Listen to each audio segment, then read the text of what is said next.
আসসালামু আলাইকুম এভরিওয়ান, কেমন আছেন আপনারা সবাই? তো শুরু করতেছি আপনাদেরকে নিয়ে আরও একটি ব্লগ। তো আজকে হচ্ছে রান্না করব ইলিশ মাছ। তো এখানে নিয়ে নিচ্ছে একটা ইলিশ মাছ। তো আজকে আলু বেগুন দিয়ে ইলিশ মাছ রান্না করব। তো মাছটা ভিজায় রাখছিলাম, তো মাছটা এখন কাটবো।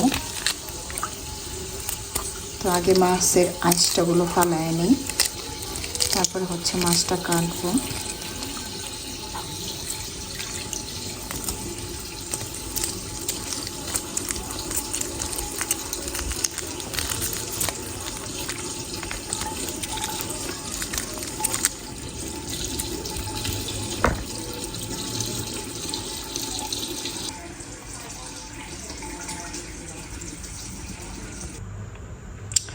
তো মাছটা এখন কাটবো। তো আমার কাছে মনে হইতেছে মাছে মনে হয় সম্ভবত ডিম হইব, জানি না, ভিতরে মনে হয় সম্ভবত অল্প একটু ডিম থাকতে পারে। তো মাছটা এখন কাটবো, দেখি ডিম পাই কিনা, ডিম আছে কিনা মাছটাতে।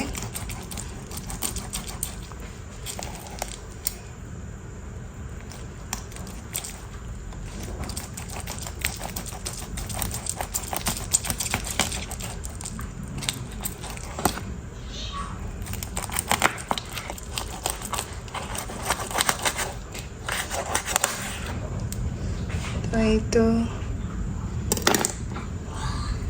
দেখি ভিতরে ডিম আছে কিনা।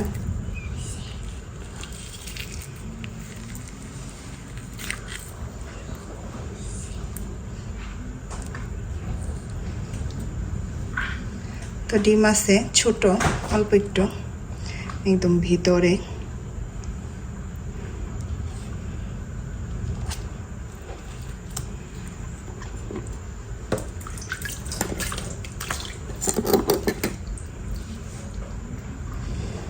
আর ইলিশ মাছই কি, যে কোনো মাছই কি, এগুলা দেশের থেকে যখন আসে, তো আমাদের এখানে আসে এই মাছগুলো অনেক দিনের থাকে।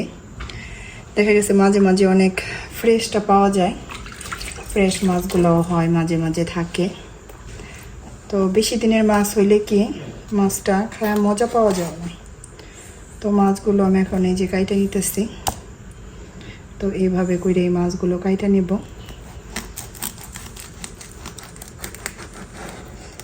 মাছটা ভালোই আছে মনে হইতেছে, মাছের তেল আছে।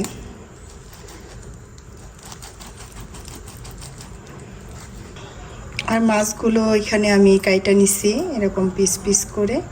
তো এটাকে এখন আমি সিদ্ধ করে তারপর রান্না করব।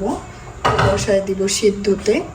সিদ্ধ করে রান্না করলে হয় কি, এই মাছটা অনেক সুন্দর একটা ঘ্রাণ আসে তরকারির থেকে, আর তরকারিটাও কিন্তু খুব মজা হয়। তো এখানে সিদ্ধ করার জন্য দিয়ে দিব হচ্ছে আমি লবণ দেব। সিদ্ধ করার জন্য লবণ দিয়ে দিলাম।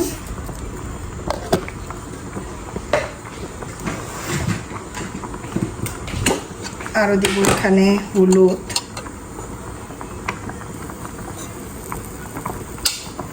আর দিব একটু ধনিয়া, আর এখানে দিব অল্প একটু আদা রসুন পেস্ট। আর এই পানিটা দিয়ে দিব তরকারিতে।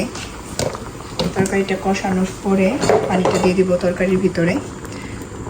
এভাবে তরকারি রান্না করলে কিন্তু ইলিশ মাছের গ্রানটা অনেক সুন্দর ভালো আসে তরকারিতে।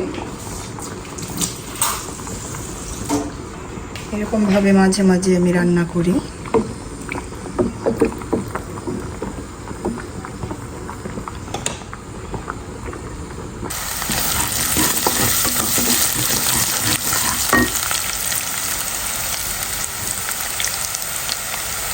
তো পেঁয়াজটা কষায় নিচ্ছি, দিয়ে দিব সবজি।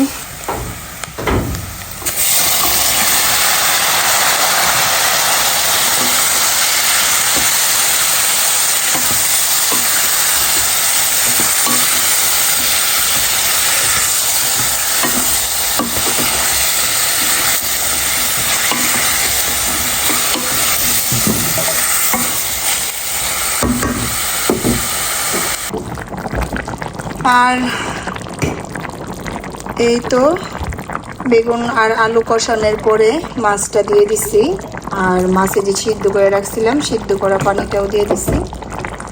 তো তখন আর ভিডিও করতে পারিনি, দেশের থেকে ফোন আসছিল, একটু কথা বলতেছিলাম। তো এই তো তরকারি হয়ে এসেছে, আর এই তো রান্না শেষ হয়ে গেল, চুলাও বন্ধ করে দিছি। তো এখন জিহাদকে খাওয়াবো। আর এখন হচ্ছে আমি জিহাদকে ভাত খাওয়াই দিতেছি। আর জিহাদ এখানে পাঞ্জাবি পরে রেডি হয়ে গেছে, মাদ্রাসায় যাইবো, তো ওকে এর জন্য আগে খাওয়াই দিতেছি। ওর হচ্ছে 2টা থেকে মাদ্রাসা, 3টা পর্যন্ত। তরকারি মজা হয়েছে? ওকে, আসলাম আমার গার্ডেনে, প্রাণহীন গার্ডেনের কোনো প্রাণ নাই, সব মরে গেছে। তো এখন শীতও যাইতেছে না, এখনো আছে শীত, তো শীত যাইতেছে। তো আবার বীজ রোপণ করব এই মাসেই, কিছু চিন্তা করতেছি, কিছু শাক ফলাই দিব, এগুলি শাকগুলা খাওয়া যাইব। এমনি অন্য অন্য সবজি হইব একটু দেরিতেই, এখনো হইব না, কারণ শীত গেলেও সকালে আর কিন্তু শীত পড়ে অনেক, রাত্রে, শুধু দুপুরবেলা মনে হয় না যে অনেক শীত। আজকে অনেক বাতাস, আজকে যে সারাদিনটা যাইতেছে অনেকটাই বাতাস। তো এই ধনিয়া পাতার মধ্যে এত ঘাস হয়, এবার ধনিয়া পাতাগুলো বেশি সুবিধা করতে পারলাম না, এই ঘাসের জন্য ধনিয়া পাতাগুলো ভালোভাবে হইল না।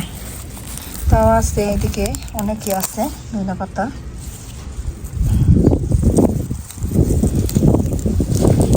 গার্ডেনের মধ্যে ধনিয়া পাতাই আছে, আর কিছু নাই, এখন একদম খালি। তো এগুলো আবার বীজ বুনবো। এখন আমাদের বাচ্চাগুলোকে আমি মাদ্রাসায় দিতে যাইতেছি, এটা আমার একটা ডিউটি। 2টা বাজে দিয়ে আসি, আবার নিয়ে আসি, তো ওই যে ওরা যাইতেছে, এটা প্রতিদিনই আমার ডিউটি। তো আজকে বাসে অনেক বাতাস, আজকের ওয়েদারটা বাতাস আর হলো গরম আছে একটু হালকা পাতলা, আজকে ঠান্ডা নাই, বাতাস হলেও ঠান্ডা নাই আজকে। তো দিয়ে এসে পড়লাম বাসায় ছেলেকে। তো আজকের ভিডিওটা এই পর্যন্তই, দেখা হবে অন্য কোনো ভিডিওতে। লাইক করবেন, শেয়ার করবেন, সাবস্ক্রাইব করবেন। আল্লাহ হাফেজ।